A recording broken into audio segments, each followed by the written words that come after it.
I'm Lauren. I'm the managing director of Stop Stalking Us. We are a nonprofit organization that exclusively supports victims and survivors of stalking, regardless of how or if they know their stalker.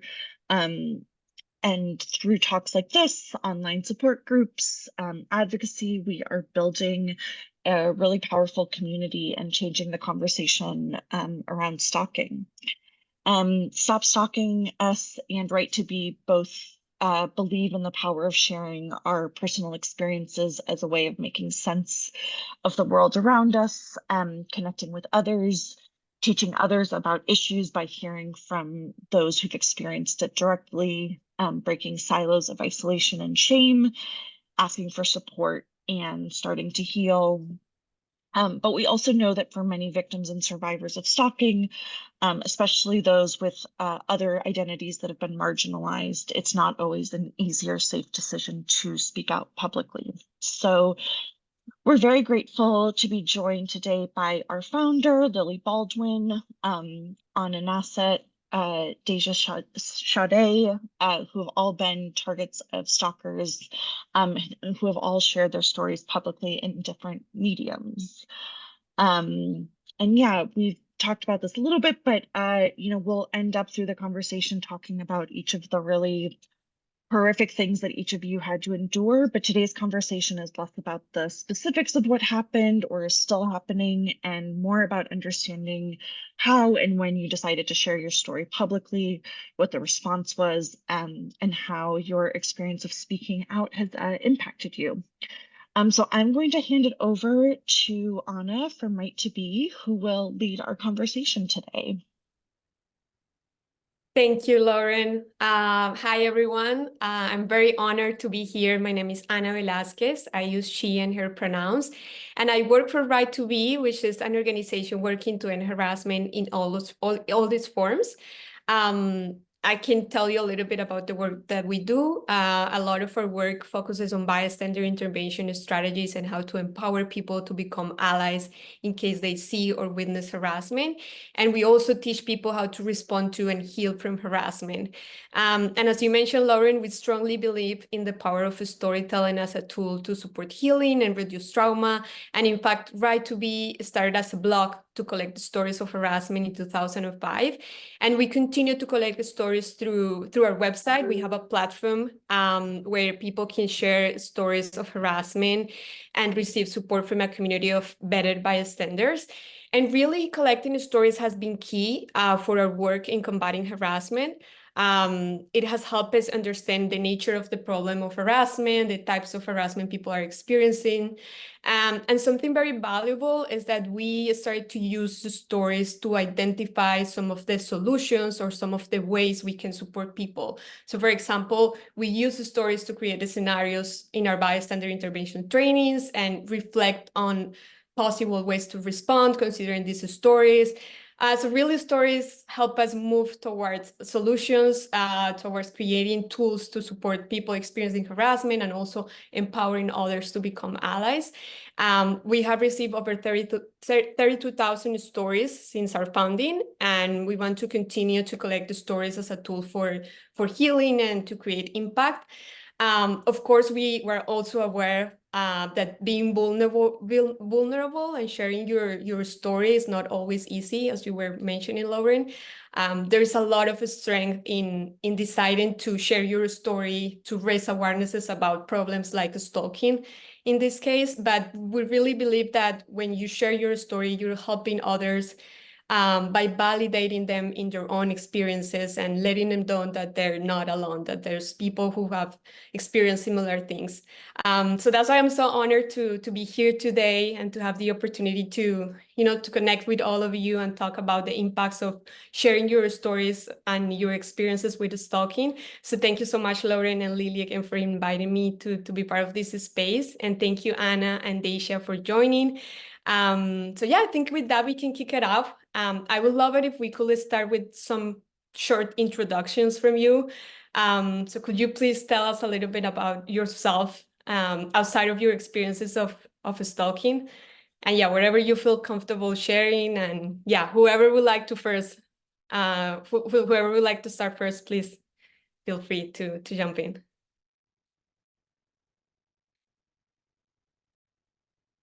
Okay, I'll jump in. I am a full-time content creator. I have my own video production company. Before that, I worked in product marketing. So right now I spend my days either creating video content for clients or creating content around teaching people how to roller skate and just become more mindful and aware of their day-to-day. I'll jump in. I began as a professional dancer, and now work as a multidisciplinary artist, filmmaker, and actor across New York City and Berlin. I also teach wellness, fitness, and therapeutics to groups and individuals, which I began doing as a young dancer to subsidize my creative career. Currently, this channel of my professional career is of particular relevance as I work more and more with trauma survivors. Hello, everyone. Thanks for having me here. So my background is in fine arts. I was a former gallery owner and artist, and now my work is firmly placed in victims' rights and stalking awareness. I own a company called Stand Up Resources, and I travel all over training law enforcement advocates, prosecutors, military, colleges. I'm a writer, and I do a little bit of graphic and web design for victim service agencies doing trauma-informed design so that victims and survivors can access and understand what's going on for them a little bit easier.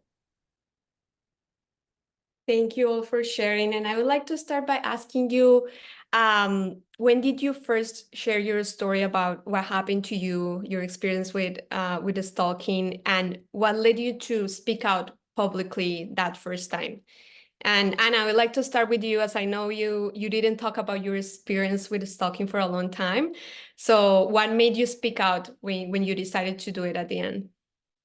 Yeah, so for me, the stalking started in 2011, and I was living in Washington State. In reality, it started 2008, 2009, but I became aware in 2011. So I relocated across the country to where I live now in Vermont, and started to really realize that even though this crime had gone on for years, most victim service providers I had worked with were really positive experiences and wanted to give back. So I took a course through my state here in Vermont and was asked to sit on a panel and basically talk for 10 minutes. I was like, well, no, I don't speak. No one wants to hear about this. And but the person who asked me highlighted, they're like, most of the time, like 99.7% of the time, people do not have positive experience with victim service providers when they're dealing with stalking. And so I really kind of felt more that it was my duty in a way to go out so that others could be able to access services that they should be able to access. So I started in 2015, 2018. I don't know where I got that from. Sorry. As Laura knows, I've been talking so much this month that I'm like, where am I anymore? So I started speaking in 2018 and have just continued ever since. Lily, in your case, you created a podcast series sharing your experience, your story. You also started this nonprofit, Stop Stalking Us. When did you decide to start sharing your story and why? Yeah, it kind of just happened. It really began through my own creative process as a survival mechanism, as a way for me to handle what was happening. So I began writing about the experience while it was happening. In 2013, I was fictionalizing my story into a feature script about a thriller. And I was, for the first time, deep reading all of my stalker's notes to me and turning him into a character. And it wasn't until someone said, maybe you might want to say that this is inspired by a true story, that it occurred to me that I could or should, or there might be value in going public with this in any way as sort of a derivative of me. I was so shocked it was still happening. I didn't understand it. So that just sort of happened. And then I was in the process of working on that script and starting to put it out there loosely as something that I was related to. And somebody offered me this opportunity. Cindy Levy, I was working with Glamour magazine at the time. She was the editor-in-chief, and she said, hey, I was talking about the power of sourcing personal material, personal life experience in work. And she said, would you want to talk about this on a more large scale? And this is a simple article that I worked with an editor on in 2016 that was published in Glamour magazine. And that was definitely a plunge. I was really scared to talk about it. Didn't know how that would intensify my situation, trigger my trauma, be over-identified as the woman with the stalker, the woman who asked for it, the woman who didn't say no, you know, all these these things we can unpack a little bit later on. And it was at that point that I did that. I became visible with my story in a demographic, in a community that I didn't really read Glamour magazine. And I was shocked at the outpouring of responses of people with like experiences. And that was healing for me. So move forward, 2022, I release, after a very intensive year, a podcast with Audible and Ventureland, which is the production company I worked very closely with to create this sort of true crime thriller in which I host and write my narrative in a historical present. And it was during that time as well that Lauren and I more formally launched the nonprofit as a way to harness conversations that came out of this content. That was definitely an interesting first move in terms of moving, you know, in terms of sharing my story, working within the thriller true crime genre, at the same time going public and saying things to people that I'll never meet that I've actually never said to loved ones. So that's my kind of short-ish answer to that question. But it wasn't without support and encouragement that I moved forward with this. And I didn't feel, though, just to reiterate, it was a survival mechanism, all of this, that helped. Seeing others feel less alone helped heal me. And that was very clear after the initial kind of fictionalization of my story. And I would love to dive deeper into that and how sharing your story supported your healing process while you were empowering others. But Dasia, I would like to go with you and because you also share your story. Well, you share your story on social media. You did a TikTok that actually went viral. What led you to do that, and how have you continued to tell your story since you posted it? Yeah. So it was very interesting what led me to talk about it, because I hadn't talked about it for so long. I think that it was really important for me that when I came back to social media after being afraid of being stalked for so long, that I didn't really have like being stalked attached to my identity. And so I had created, you know, my socials maybe 3 years ago and have like amassed a platform just teaching people or talking to people about the importance of like taking care of themselves and, you know, treating themselves like somebody who matters. And it felt that I had reached a point where I really resonate with what Lily said about feeling over-identified with being the person who was stalked. I felt like I had built up enough platform outside of that to where, you know, I could stand alone. And then on top of that, I lost my younger brother last April. And it was like a perfect recipe of things. I had started to like become creatively blocked.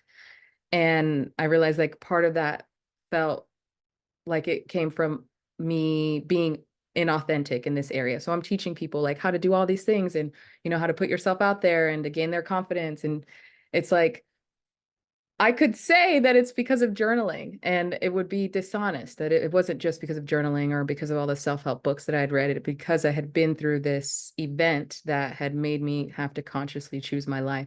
So one, a desire to like to not live inauthentically or give people the wrong idea, like just do the things that I did and you'll be here. And it's like, girl, you're leaving something out. And two, losing my brother, it was like, well, this is like the worst thing that could possibly happen to you outside of you like losing your own life. So talk about it, and maybe you can like help other people maybe take something a little bit more seriously than they should. Maybe you can your story can be put in front of law enforcement or something like that, and maybe they'll take a second look instead of being dismissive. So it came from a perfect recipe of loss and a desire to just wanting to like close the gap on, you know, how I came to be for my audience. Thank you so much for sharing. And I also wanted to follow up on that and ask you, how has speaking out and sharing that story impacted you? Lily was sharing some feelings of fear. Was it also scary for you? Did it give you power?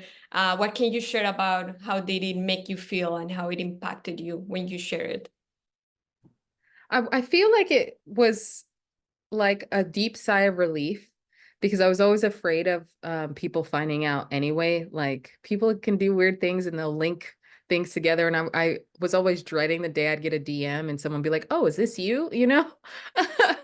So it was a huge sigh of relief to where I didn't have to feel that way anymore. But also just the outpouring of women who, one, are also going through the exact same thing.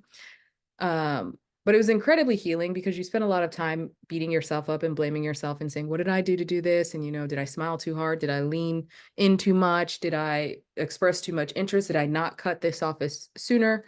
And seeing the outpouring of people who, this is my pastor is doing this to me, or the person at the grocery store is doing this to me.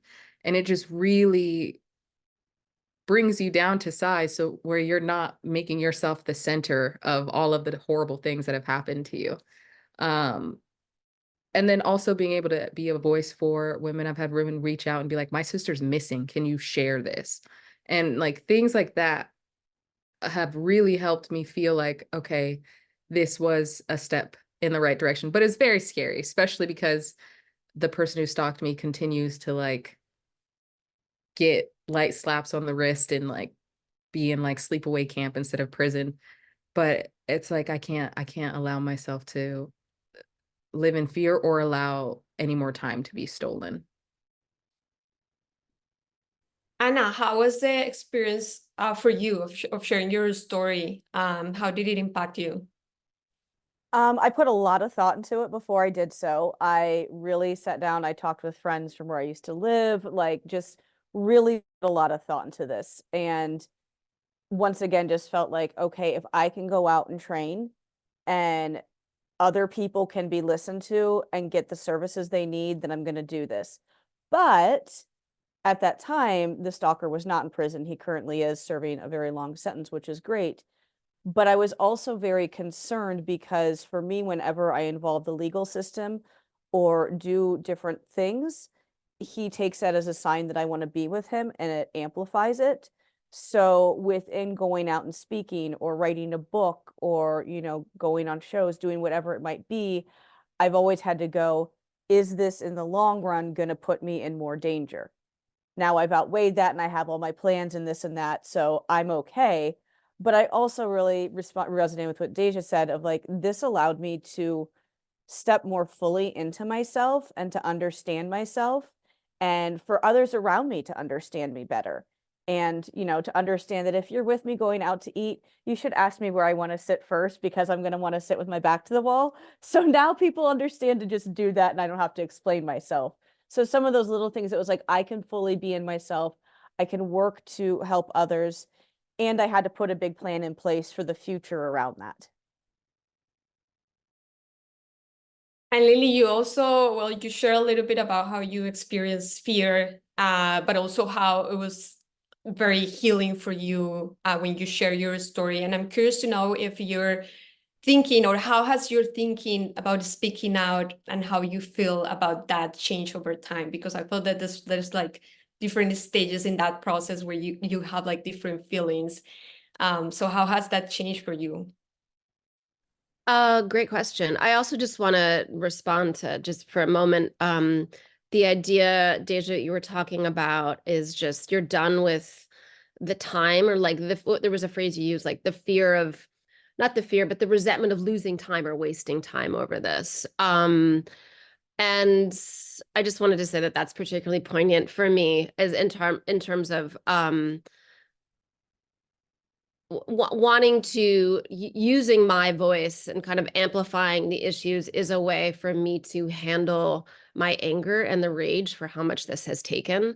And then Ana, just what you were saying, the idea of sort of like self-entitlement and self-advocacy and knowing myself that is a really cool outcome is my entitlement to my own experience. Because I was the first person, and I'm not taking the blame here, but I was a big participant and not taking myself seriously. I did not have an infrastructure around me, but I was a participant in that. And I say this not to suggest guilt but to look at the possibility for self-responsibility in this, which has helped me. So I just wanted to take a moment and kind of reflect on those two things, and just say how grateful I am to be right here talking with you all. It's inspiring already. I think the first, just to answer your question, Ana, as well, it's definitely been a long trajectory, and I've struggled with feeling over-identified with it. And I would basically like stalking started to like come up in every sentence I was speaking for a while. And I was,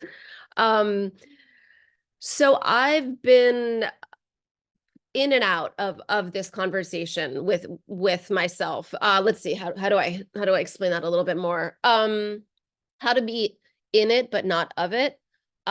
Figuring out that balance and having a team, a supportive team. I mean, founding this nonprofit and working with Lauren, who has really carried a lot of this momentum, has enabled me to kind of pull back and retreat at times when I just feel way too visible, and hearing all of the stories is intense, you know, and I want to help everybody.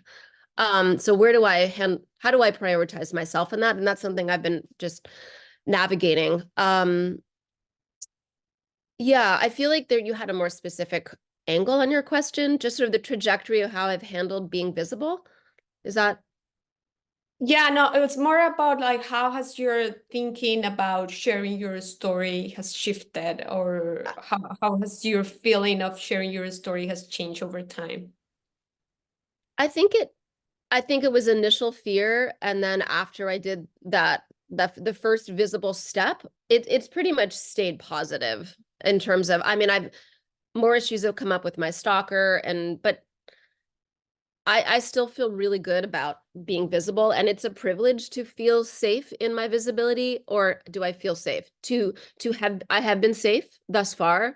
And yeah, I mean, I just continue to feel pretty confident in my choices. As hard as it is, I feel confident in them. And I will say, like, this isn't, and Dasia, just what you were saying, this isn't just about putting it out there. It's not that simple. Like, if you do what I did, you will feel the same way. Like, everybody is different. And I just want to really lay that out clearly, and that am I a success story? I'm a story that I feel like there's a positive outcome to this vulnerability and visibility for me. And I'm the one that gets to decide that. And everyone else independently needs to decide whether that will serve them, and ask themselves, I think, what are you looking for in sharing? And that was a big thing. What is that? What is that? I'm not going to answer that now, but that was really important. Why go public? And I think you all have mentioned a little bit about how sharing your story can impact others. I mean, it's vital and it's key in your own personal process, but it also can have a huge impact in others.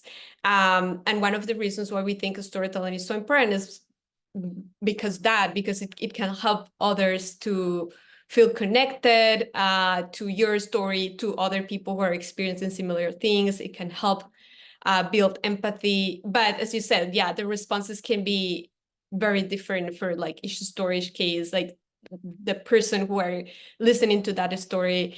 So I'm curious to know more about how or what has been the response to each of you speaking out, and how do you think your stories have impacted others or have influenced others? for example, for you, Anna, you have become, as you mentioned, you have become a speaker and a writer on the impacts of this problem. So how do you think your story and your work has impacted other? I mean, I think to some extent that's an unknown question, right? And I like that it's unknown. You know, I want that work to keep spreading, and that through telling our stories, we don't actually necessarily always know the impact. And there's something really beautiful to that, for myself personally.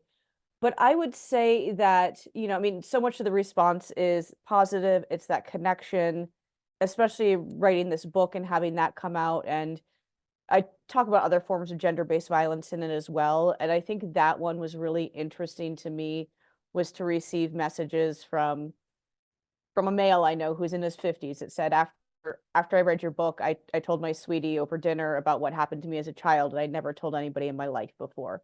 Like that right there, that's it, right?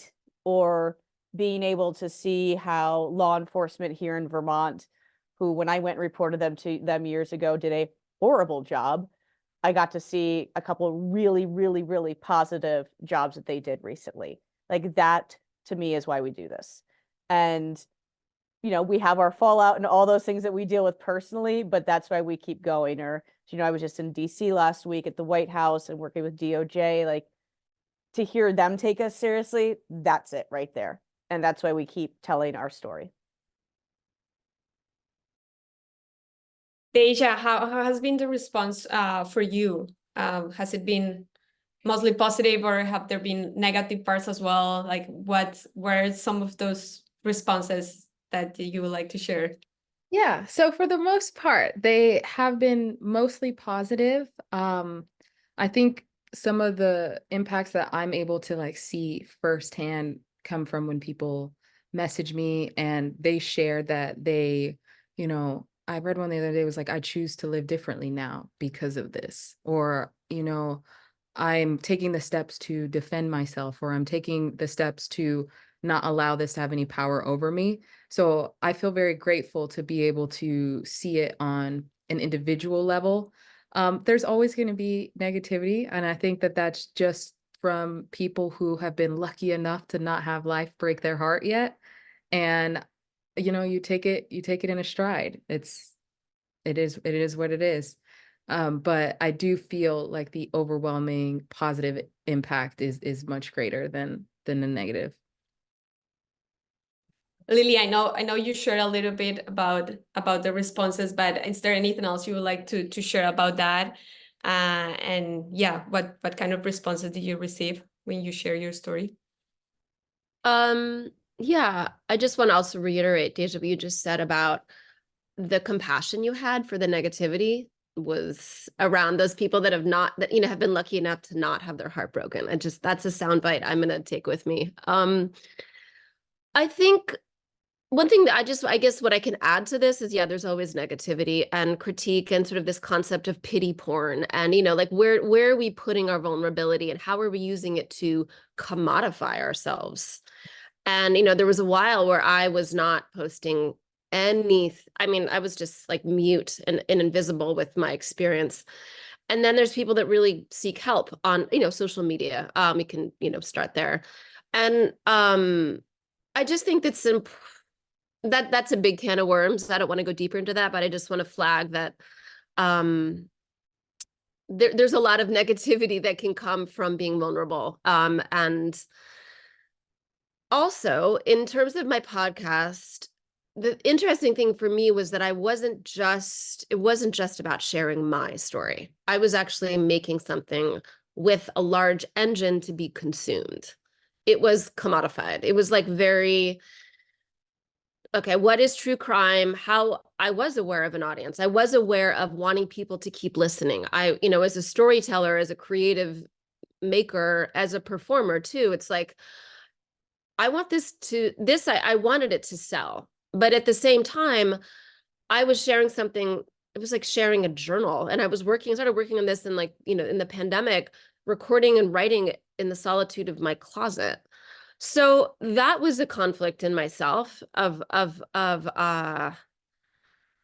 yeah, that was complicated. And so when I read the reviews, there were some sort of true crime appreciators that were quite critical of the podcast. And you know, there were comments around it being indulgent. And that was a fear of mine, being self-indulgent. So that was, I just want to say that in terms of like the why are we sharing, and then what are the implications of our visibility, and where does consumerism, which is selling something, but it's also building audience and community, and how do we navigate all of this with integrity? And I think these are just important questions for us to ask. Absolutely, absolutely. And I think, yeah, it's as you have all mentioned, it's not easy to show our vulnerability, and there might be some circumstances, some things that we don't expect. And I think we also need to think about how our identities affect the way we listen to stories, we tell stories. And I would like to discuss more about that, about how navigating or how we can share our stories of trauma and abuse, knowing that what we share could be used against us or weaponized by others. So Dasia, I would like to ask you, because you were in the terrible position of having to defend yourself from the person who was stalking you with a gun after he broke into your home. And in your video, in the viral video that you posted, you stated very clearly that you were against guns and how you resented being forced into that position. Why was it important to you to include that when you were telling your story?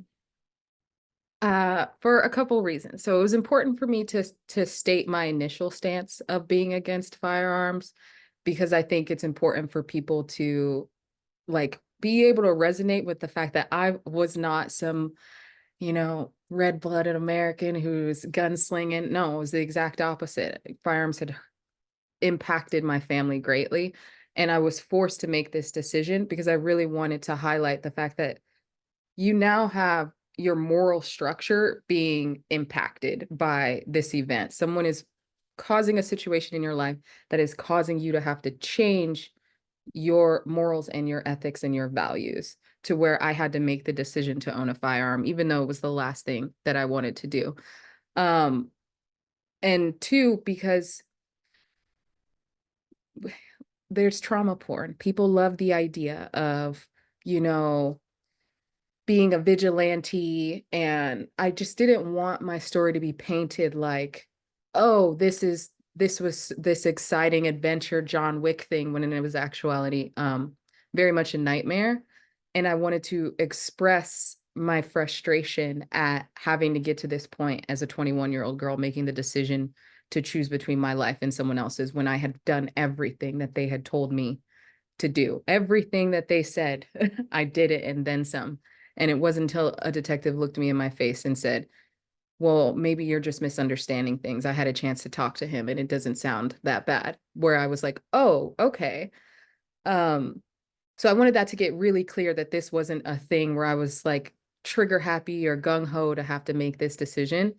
It was a full on deconstruction. And I think to work in product marketing, you kind of look at everything with the deconstructed lens of who would try to use this or who would try to benefit from this. And it had happened before. The first time I had like the NRA reach out, and I'm like, you don't care about me or anything that I'm going through. You just want to be able to say that, look, this Black girl used her gun and this is why guns are good.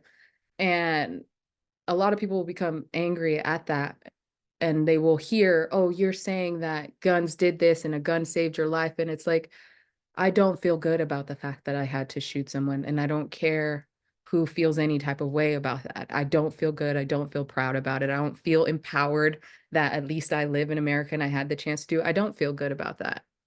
And after I shared this recent time in that TikTok, it took less than, 2 months for an organization to reach out to me. And they tried to sell it like they were about education, which I'm 100% for, because immediately after my situation, I started working in a range so that I could help people who did not identify with firearms, or women who were put in this situation, help them feel more comfortable in this very scary area. So I saw firsthand how poor gun education is in America. I've felt it, I witnessed it. And so when they came to me and they were like, oh, we're just trying to educate people about safe gun ownership and da da da.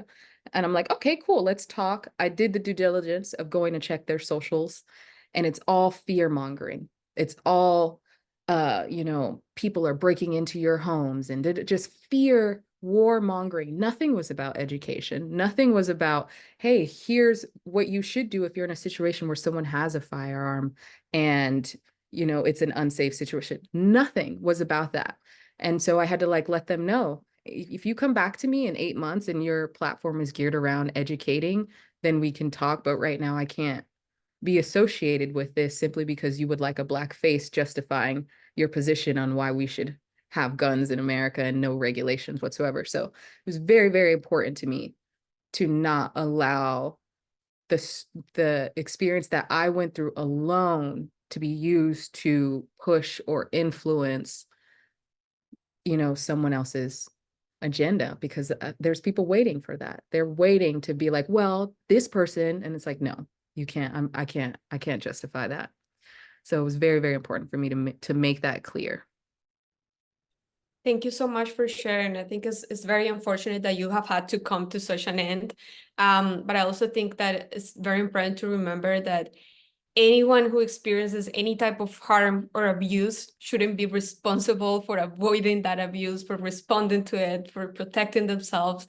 It's their responsibility of those who perpetrate that harm to change and to stop doing that. And as a society, I also think that we need to hold other stakeholders accountable for protecting people who are at risk and who are in this kind of situation. So thank you so much for sharing.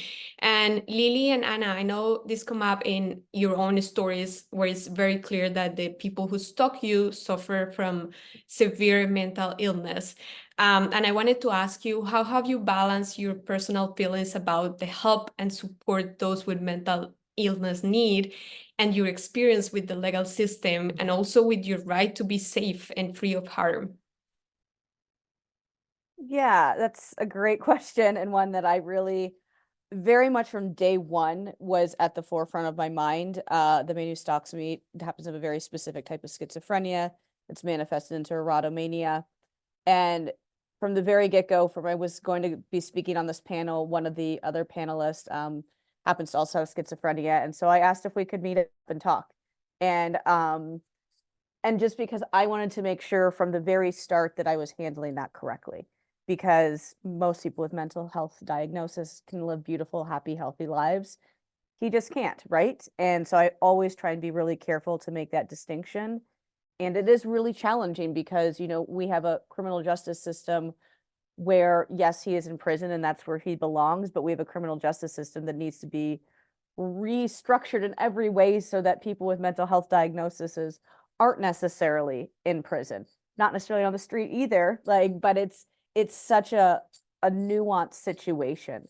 And I've had a lot of people call me to question and be like, well, how could you, go through with all of this and put him in prison and everything around that? And my defense is that, he's been given every opportunity to get help from his family, from community services, from state services. And bottom line is he doesn't want it. And bottom line is he will go back to court to get off his court-mandated medication, whatever it is. And that's his right to do. So my right is to also take the path that I've taken. But it's a hard balance. It's a hard balance that I have a lot of care and respect for. And I'm always trying to continue to learn and navigate how to handle, especially when I get some defensive comments that come at me. That's really helpful to hear, Ana, just your process in it all. Complicated, super complicated. Whose fault is it? That's not the right question to ask. That doesn't get me anywhere. It's a complicated system where there needs to be a lot of support in a lot of different areas that just aren't there. So I kind of come back to how do I take care of myself? And will it make me happy to have, like, what is the happy ending? What is the solve? And as always, you know, confinement and rehabilitation, it's like, where do we put the villain? You know, at large, it's like confinement, rehab. If those are incredibly complicated systems, I've really struggled with this, being furious, feeling like I have no one to be furious at because it's not their fault. But then he does have support system. He does have people that are financing him. He's also diagnosed. I actually don't know his specific diagnosis because of the way my case fell out. He had a right to privacy, which I thought was like lovely and ironic. So I was never allowed his formal diagnosis, which would have helped me understand this. But there was some form of schizophrenia and erotomania, as among other things. People should know about erotomania. It's just look it up. More common than we realize. So this may never end. I mean, it's been like 14 plus years for me. He's getting older, he's getting tired. What is retribution? Like that is something that, you know, that I've tried to figure out with someone that needs help. All I know is that I can take the actions that make me feel safe, lean into my community, advocate for myself, and handle my self-care. And I don't even know how to navigate this larger, the scope of mental illness and my stalker in specific. It's so overwhelming. So I don't really have an answer other than a lot of sharing right now. It's definitely a challenging question, and I understand like the struggle to find that balance. But I really love what you share about leaning into your community and focusing on what's under your control, which is like taking care of yourself and trying to find the tools that you can get to go through it. Because yeah, there are things that are out of control. And it's definitely challenging to find that balance. So thank you both for sharing. I'm sorry to interrupt you, but there's one really important thing that I just wanted to add is that, you know, one of the things with stalking that I've learned to ask myself is how much of this is about me? And especially with mental illness, realizing that this may not be as much about me than it may not be about me at all. I mean, it is at me, but is it because of me? You know, and so there's something around the mental illness conversation that has then led me to look at my stalker, my perpetrator here, as someone who may not even be able to see me.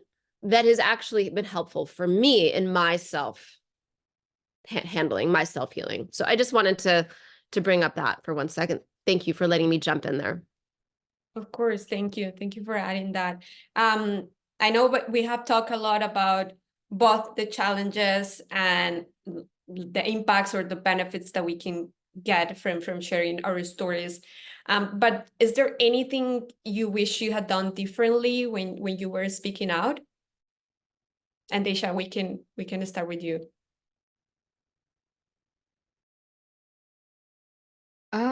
I don't know if there was anything I would have done differently specifically when speaking out. I feel like I fit as much as I could in a 10-minute TikTok.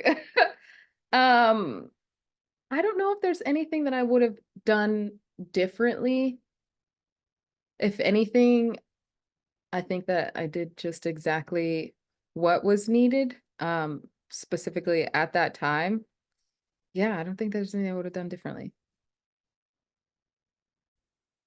Yeah, definitely. As we have talked about it's like a challenging process because I feel that there's different stages in the process of sharing and speaking out publicly. How has that experience been for you? Or like, is there anything you wish you had done differently in your case, Ana?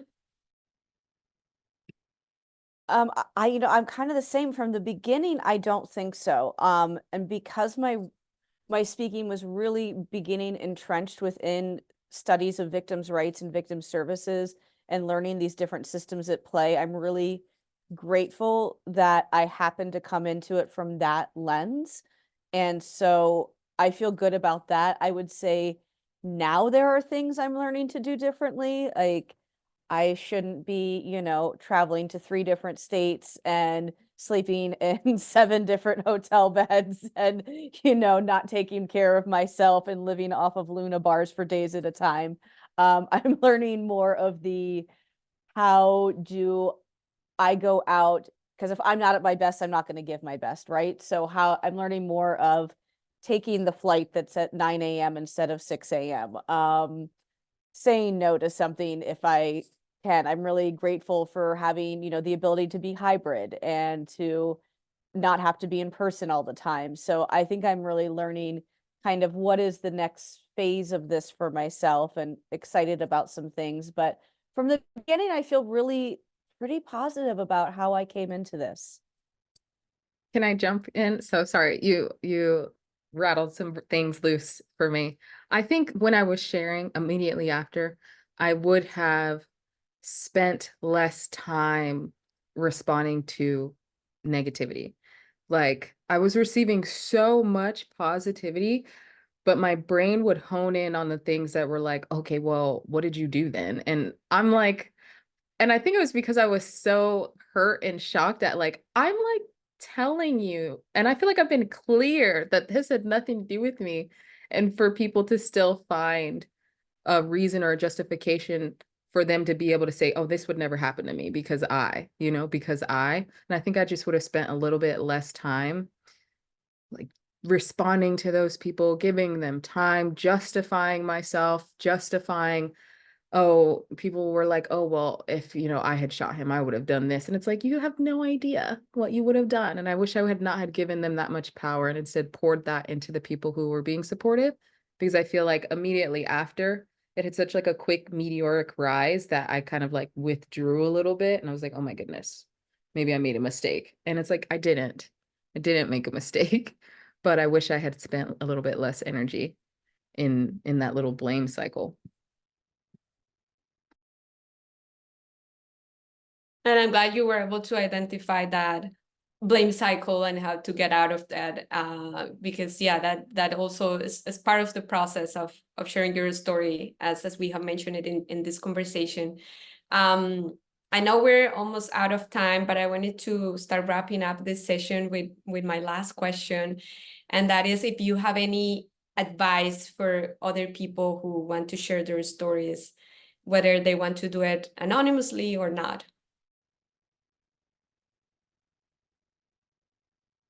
I'll jump. I think first piece of advice, if someone is experiencing this or has gone through it, language is very important. And one thing that I had to stop doing was saying my stalker, because it was creating ownership for me around that situation. And that's not the case. This is not my stalker, does not belong to me. I did not choose him. I was stalked. And so I think that language is very, very important. And you just never really know who you could impact by sharing. And I think the more diverse voices that do share, it creates a much more clear picture of what's actually happening. But I mean, it's make sure you're safe. But I would definitely 100% say pay attention to your language and make sure that you're not owning things that are not yours to own. I would say one of the things that I've been really cognizant of is how many people want the really voyeuristic details. They want just like how gross and dark can it get?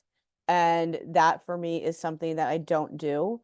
Even like if I'm presenting, like, I'm not going to show the slides that are really gnarly messages. Like that's still my life and my story that I'm giving you right now.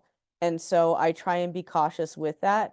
I gave that up a little bit more like when I wrote my book, but when I'm speaking, it's like I don't need to go into these graphic details because that's just going to take away from the point I'm trying to make and turn it into this different thing. And so I just think it's really important to be careful of what details you're sharing and, also to just say like, make sure that you're safe to say it. Like, and think about what is the reason that you're sharing. Yeah, just jumping in, kind of piggybacking, yes to all of the above. And I actually didn't even want to say the word stalker, but I did use possessive during this conversation a couple times, Dasia, and thanks for saying that. I then just gave him, that began when I was working with in the podcast, just the term X. I didn't even want to hear the words STALKER. Anyhow, I think the quest, just in terms of going public, to answer your question, Ana, I would say, first of all, asking yourself why, and being very clear with yourself about why you want to do that and what your expectations are and what your hopes, expectations. Obviously thinking through the implications, fleshing out what that visibility would do for you, and having a really double checking your supportive community, because there are things that came up and fear that became much more heightened. All of my fears were very amplified, and I needed community to be able to listen and to not feel shy, or be with people that I wouldn't doubt myself with if things came up, because things came up that I didn't expect, as I just said. So I think that's it. I think also just be really, really practicing lack of judgment for yourself. Just get that engine going where you are not critical and not doubtful, because your experience is your experience, regardless of what anyone else says about it, or how visible people perceive danger to be, how real people perceive danger to be. Yeah. Thank you so much all for sharing. I love these closing messages. I think it's having these spaces is very valuable, to understand not only the impacts of stalking, but also how we can work together to raise awarenesses, to combat it, to inspire others to share their stories and to find the tools that they might need to heal themselves. Because again, as we have mentioned it, here is not easy. It's not easy to speak out and share our voices. So I really appreciated this space. Thank you so much again for having me and for opening your hearts and sharing your stories. And yeah, with that, Lauren, I will hand it over to you for the closing of the session. Yeah, well, thank you all. Thank you all so much for diving into this with us. And yeah, we are nearly at the end of January, which will end Stalking Awareness Month. But I know for many of us that work continues throughout the year. And so for folks, I welcome you to visit our website, stopstalkingus.com, where you can share your story. Right now, we're just doing written stories, but we hope to change that into video and audio in the future, and also with Right to Be. And yeah, we hope that we can be just a resource and a community to have difficult conversations, inspiring conversations, to laugh, to cry, whatever it is we need. And so, yeah, we're just really grateful to be in community with all of you. And yeah, I think that's it. And Lauren, I just want to thank you for bringing us all together. This was, And I love thank being you, a Lily and matchmaker, but this Lauren. was, yeah, this was, Thank this you was all all so brilliant. much. Perfect. Well, until next time, take it easy. Take care. Thank you. Bye.